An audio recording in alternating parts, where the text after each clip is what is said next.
labda ndege vitoi. Unatoa na ahadi za kufa mtu ambazo hazitimia hata moja. Kwa nini? Limekukalia. Manake ukishakaliwa ujue hauna ujanja, jeuri yako yote kuisha. Jiwe lilipokaliwa na malaika, manake jeuri ya jiwe, kazi ya jiwe imeisha. Sikia, Biblia inasema hivi, malaika wale walinzi waliokuwa wanalinda lile jiwe, waliokuwa wanalinda lile kaburi, wakawa kama wafu. Sema wakawa kama wafu.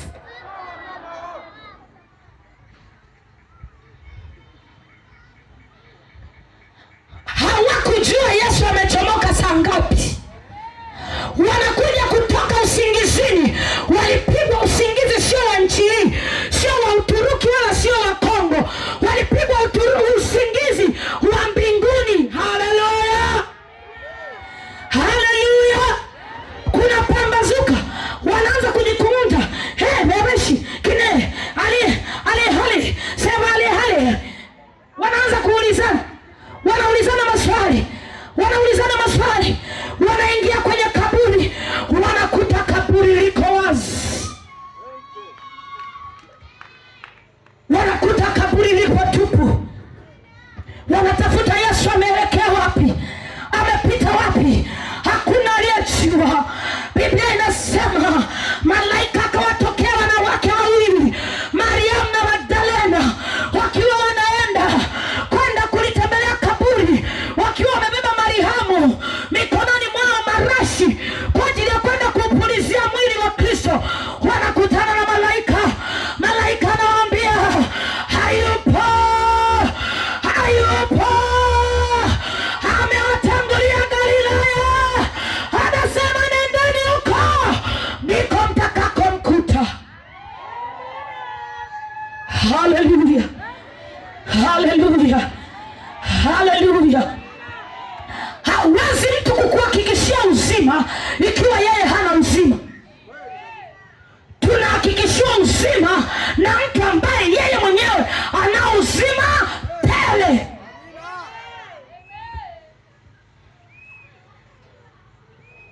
Asingelikuwa hai Yesu, nisingelihubiri habari zake. Lakini nataka nikwambie jioni ya leo, kwa sababu yeye yupo hai, ndio maana anatuhakikishia uzima tele.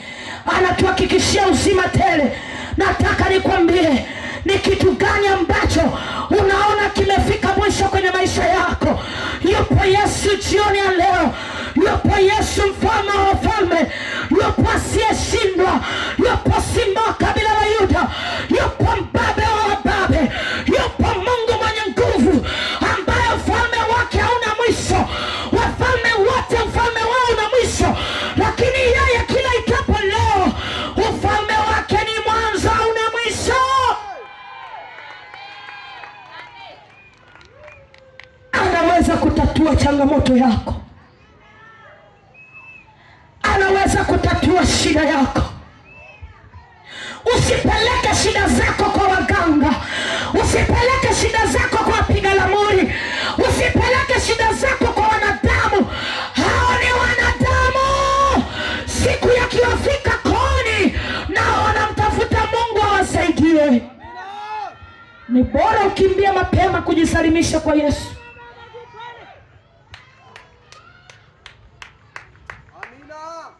Usione watu wanapita kwenye mambo magumu na wameng'ang'ana na huyu Yesu. Ipo siri. Ipo siri ndani ya huyu Yesu. Ipo siri ndani ya huyu Yesu. Achana na wale waliokaa kwa Yesu hawajajua, hawajaifungua hiyo siri wakajua kwamba ni siri gani. Mimi ninakuhakikishia Yesu ni mzuri. Yesu anaweza. Yesu ana nguvu. Yesu ana upendo. Yesu anarejesha afya, anarejesha amani, anarejesha tumaini, anarejesha uzima, anarejesha, na hakuna jambo la kumshinda. Yote yanawezekana kwake. Weka tumaini. tumaini lako kwake. Ruhusu maisha yako atawale yeye.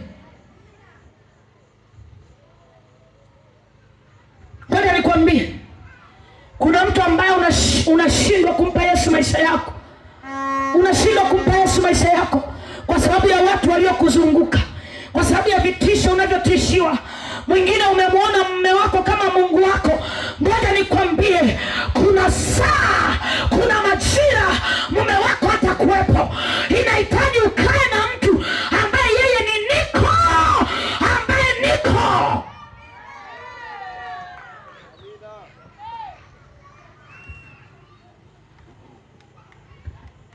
Mwanadamu anapoondoka unabaki na niko ambaye niko.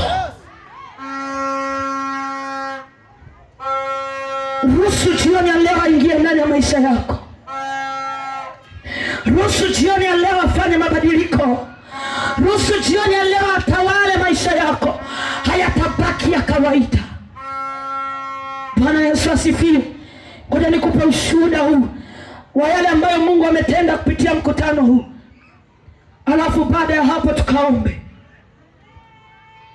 Tunapohubiri habari za Yesu, ndugu yangu, usipoamini ni wewe, lakini kuna watu ambao Yesu anawatendea mambo makubwa.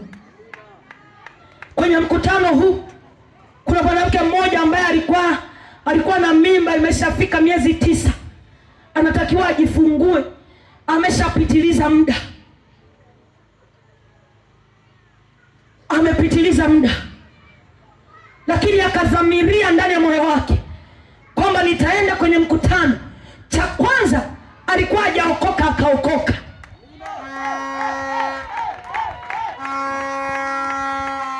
Cha pili alikuwa amepitiliza muda wa kujifungua, anasumbuka tu na tumbo, lakini kujifungua hakuna.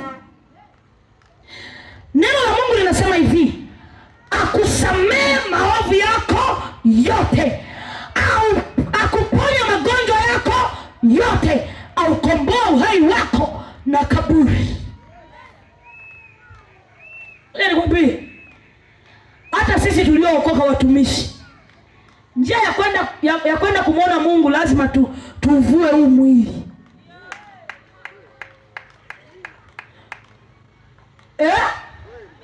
Lazima tuvue nini? Sasa usije ukaniambia kwamba bwana mume wangu alivua mwili, alihamishwa. Njema ililala ikapumzika, imepiga kazi na kazi inaonekana. Haleluya, haleluya. Na nilikuwepo wakati roho inaachana na mwili, njema ilipumzika. Haleluya, haleluya. Alijua kutafuta mke wake amesimamia wapi upande huu, akaniangalia, akarudisha macho, akatazama kwa baba yake mbinguni, akashusha pumzi, njema ikatembea. Bwana Yesu asifiwe. Achana na wewe unakufa, unakimbia kwa nguvu ya kukimbia huna. Mara unaanza kuniga watu wenzio, tunalala, tunahama makazi. Haleluya, haleluya. Na uwezi ukawa na sifa ya kuhama kama ujawa na Yesu. Sasa cha kwanza, mama kapokea wokovu. Cha pili, Yesu akishaga ingia ndani ya mtu, anatafuta palipoharibika, palipokwaruza, anaanza kuweka sawa. Kama kuna sehemu ilikuwa imepigwa imelipua, anaanza kusafisha, anasawazisha, anainyosha vizuri.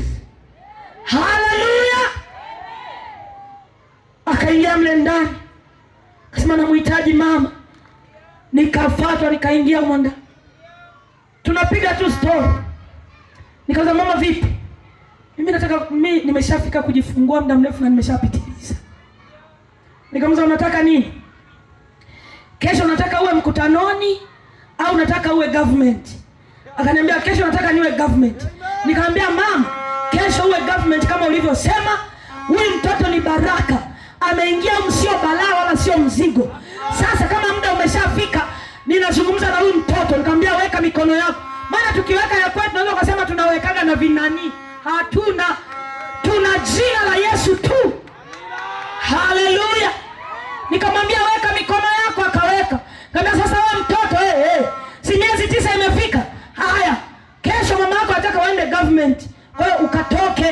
uje mama yako akuone. Nikamuuliza, mama, unataka ujifungue kwa operation kawaida? Kawaida. Kajifungue kawaida mama. Ngoja nikwambie, kesho niko hapa asubuhi. Kesho, yani tumeomba kama leo. Kesho niko hapa asubuhi. Nashangaa mama mmoja anakuja, mama, yule mama ameniambia kwambie yupo government amejifungua katoto ka kiume. Haleluya! Haleluya! Yesu mzuri, sio mzuri. Ngoja nikwambie, wengine maisha yetu yamefanywa kuwa ushuhuda. Kama hajatenda kwetu haimaanishi hawezi tenda kwako.